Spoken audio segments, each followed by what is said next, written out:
What's up everybody, my name's Andy and welcome to a preview video. Usually I would say another preview, but as you may have noticed, the reviews and previews have kind of stopped in the last few weeks. For anyone that doesn't know, doesn't follow me on Twitter, doesn't watch the streams, I've basically just moved house in the last week or two, so obviously there's been a lot going on with that. My internet has been awful, it's taken me a little bit of troubleshooting to get to a point where I can upload videos, where I can stream again. It's not perfect, but it's working right now for me, so I'm not going to not complain about it too much. So I'm going to try and make these videos more regularly. Even if I can't do the review and preview, I want to at least do a preview to let you know what my thoughts are going into the next week. And we'll just see how it goes from here. When the weeks are, or when the game weeks rather, are a quick turnaround. So obviously we've just finished one on Wednesday. It's now Thursday night when I'm recording this. The next game week starts on Saturday. When it's a quick turnaround like that, I do prefer streaming because I can just get all the questions answered, go through all my points in a quick hour and a half stream, and not get the video recorded. But when we go back to kind of a week between game weeks, then I'll try and make more of an effort to get them done. I'm getting more settled into the house now. It looks okay here. I know it's a bit echoey. I've not got Shane Long up yet, which a lot of people have mentioned, but that'll come. It's a bit echoey. I need to get some soundproofing in here, maybe just get some stuff up on the walls because the sound I don't think is as good as it was before, but hopefully it's still loud and clear. You can hear what I'm saying. It's a big old lot of mess this way, but luckily the webcam's pointed at me, so we're all good. So yeah, I'm going to jump into my team. I'll go through kind of where I'm at the moment, what my thoughts are going into Game Week 18, captain, transfers, and everything like that. So this is the team going into Game Week 18. I'll probably just go through where I think I need some improvements or where I'm going to need improvements soon, what my thoughts are going into Game Week 18. To give you a quick review, Game Week 17, I did pretty well. I scored 58. Unfortunately, I got another captain fail. I've basically gone in the last 4 game weeks, Hazard, Kane, and I've dodged all their points. I've blanked 4 weeks in a row. I've still got a few green arrows. Last week, I think in Game Week 16, I dropped quite a bit to 112k. And then in Game Week 17, I've gone up to 80k. So we're still not on the nice heights of top 10k, top 5k. I don't think I've ever been in the top 10k and 5k this early on. So I've got a bit of climbing to do, but I'm in a much better position than I was last year. A green arrow this week, hopefully one next week in Game Week 18, and we'll be laughing if we can finally get a captain haul, because it feels like it's been a while. So what I'm going to do is, yeah, take you through my team, kind of who I'm thinking about changing, who I'd like to have in my team that I don't, and what I'm going to captain. So at the back, we've got Pope. He just got 11 points in Game Week 17, which is awesome. I think Brighton away is an okay game for Burnley. Hopefully he can up the save points as well. But longer term, Burnley's fixtures do tail off now. Basically, I think up until like what we're coming up to Game Week 18, up until Game Week 28, they don't really have a nice home fixture. They play all the big boys, you know, Man United, I think they play Spurs and Chelsea. And then in Game Week 28, it's basically Southampton at home. So that's 10 game weeks until they've got another nice home fixture. Now, I'm not saying they can't get a clean sheet against the big guns, but obviously you'd back against it. And with De Gea scoring so well, even I know he's a bit more money, but he's scoring so well that hurts your rank when he gets a clean sheet. And he's getting a lot of them, and he's getting save points. So I'll look at De Gea. I don't know if I'll ever spend that money on that position over 5.5 million, but we'll see. But Pope I'm happy with right now, but it's not going to be long before I want to change him. Obviously Elliott lost his place, I think, since the last time I recorded any of these videos, which is really annoying because I can't use him instead. So I will probably try and make a goalkeeper change at some point to... I'm not completely checked the fixtures yet, but someone like Fabianski, maybe whichever Palace goalie is going to keep the place, someone like that. Whoever's got the best set of fixtures, it looks like. Maybe even probably my top target right now is Pickford. I think he's 4.8 million. Sam Allardyce is really shored Everton up. Kenny looks really good as well. I think he's 4.4 million in defence. So Pickford might be one. He's going to get saves as well as clean sheets. So he might be the one to do a slight upgrade to. But right now I'm keeping Pope. Christensen, I still think there's not been too much noise about this guy. I mean, he's kept quite a few clean sheets in the starts he's had. Luiz is out injured. He looks nailed on first place. Sure, he might get rested at some point over Christmas, but who's not going to get rested? I think he's a bargain. I've had him in for 3 weeks. Unfortunately, I only got 1 clean sheet. I feel like I've been a bit unlucky there. I think Chelsea's fixtures are so good, there's going to be more to come.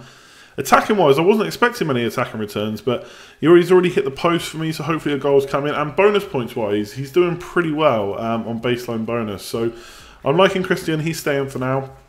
Maguire was kind of a short-ish term transfer on my wild card.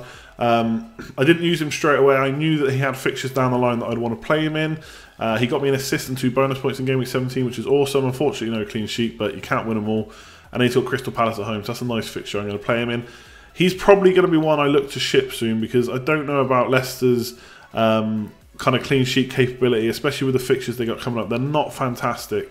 So I'm not in a rush to get rid of him, but he is one that's going to be up on the chopping block sooner rather than later, I think. Otamendi, I got him in. I missed all his goals. I only got him in for Game Week 17. He's obviously scored 4 times already this season, which is brilliant. I got him in because I think Man City's fixtures coming up are quite good. And I don't know if people are missing that, or maybe they've just already got Man City players, so they're not talking about it too much. But I think there's clean sheets there. I know Company's out and Stones is out. Mangala's not the worst defender. I think the way City play, because they've got so many like great attackers that are going to keep the ball, it limits the amount of chances the opposition can have. Obviously Spurs, you could argue and let me know in the comments below that I shouldn't play him against Spurs, but I just think with his goal threat, he's worth getting in. So obviously I've got him in hopefully for the longer term now. Man City's fixtures are great, so he looks nailed on, especially without Company and Stones. There's no way they're leaving him out anytime soon. And if they do again, it's probably going to be the single match, so not too much to worry about there. In midfield and up front, it gets a bit more frustrating, I suppose. Richarlison kind of had a bit of a knock. I think it was his groin, but then he carried on playing, which was good. But then he went off anyway. Now his manager had said that he needed a rest at some point, or he probably would need a rest.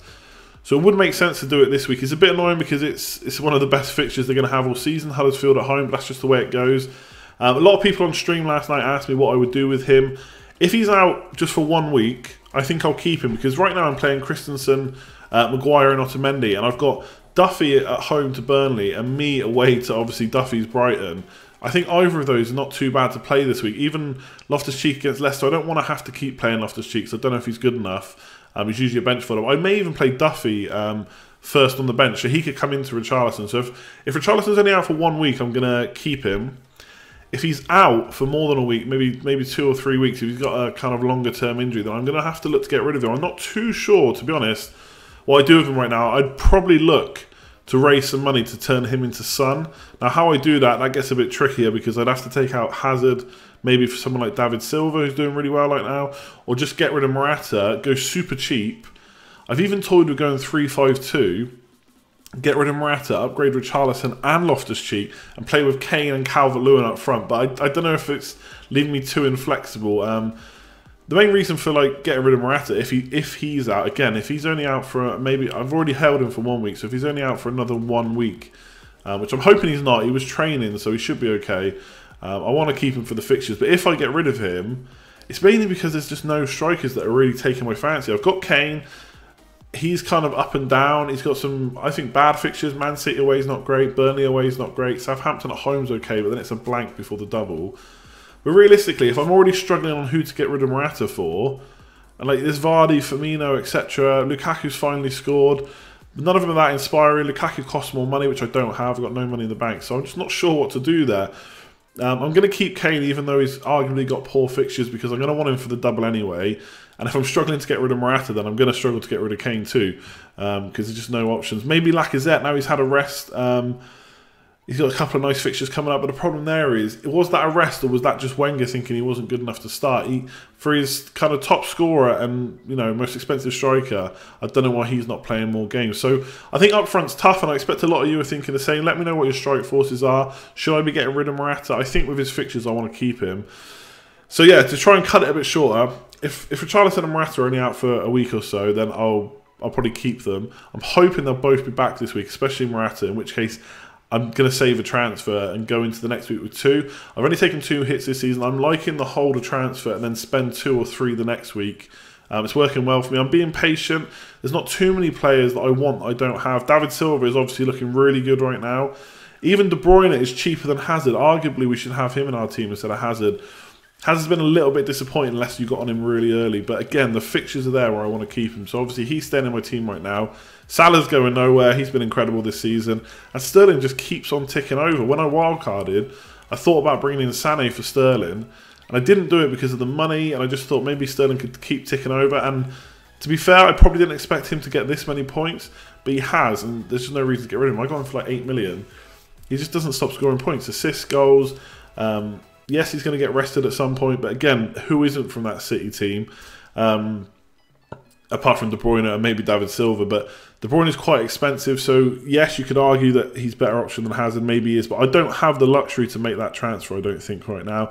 And if it saved me a bit more money, I would, but Why would I get De Bruyne when I could get Silva? So Silva would definitely be one I'd look at bringing in if I was going to get rid of, say, Richarlison and make some money elsewhere. Calvert-Lewin's in because he's cheap. He's starting for Everton. You know, he could get me a goal and assist. I'm not expecting a much for like 5.2 million. But he's in the team, and Kane's staying for the reasons I just stated. So that's my team right now. Captain-wise, I'm pretty sure I'm going to put it on Hazard. I'm a little bit worried about Salah because obviously Klopp said that he'd had a little niggle, which is why he came off early in the Everton game. But then he started the next game, so it can't be that bad.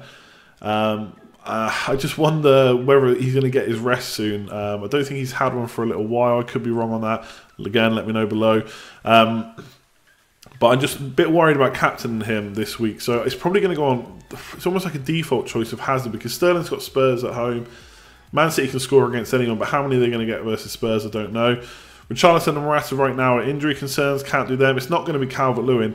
Arguably, it could stay on Kane. Captain Kane last week. It could stay on him because, yes, I've got Otamendi, but am I completely sure that he can keep Spurs out? I'm not so sure. I think Spurs can score there. I think at times, Man City still look a bit fragile. They keep the ball so much that it's great for them, but against a team like Spurs, I think there's going to be chances. So I could put it back on Kane. But Southampton just got absolutely kind of smashed almost by Leicester. I think it was 4-1. So it's probably going to drop on Hazard. I think he did play really well in the last game. He just didn't get any FPL points, which was really frustrating.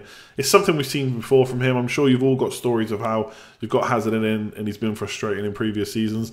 I'm going to stick with him. He's going to be my captain. No transfers this week. Long term, I'm kind of looking at Pope into Pickford. Maybe Richarlison out for Son if I can make some money. Morata to a cheap striker and just bench them. And look to upgrade Loftus-Cheek as well. So do a complete overhaul and go 3-5-2. But yeah, that's me for this week. Let me know in the comments below. Are you happy to have these videos back? Would you like to see more? Let me know what transfers you're making. What do you think of my moves? Are they looking good? Are they looking bad? And what do you think about my captain? I'd be interested to know who you're captaining this week. So I think it's a tricky week with so many injuries and the fixtures the way they fall. So yeah, let me know who you're captaining. I'll leave it there. If you've enjoyed the video, please leave a like. It'd be really appreciated. Subscribe if you're new around here. That'll let you know when the next video is going up and when I'm going live for my live streams. Otherwise, I'll leave it there. Like, comment, share, subscribe, and I'll see you next time. Cheers all.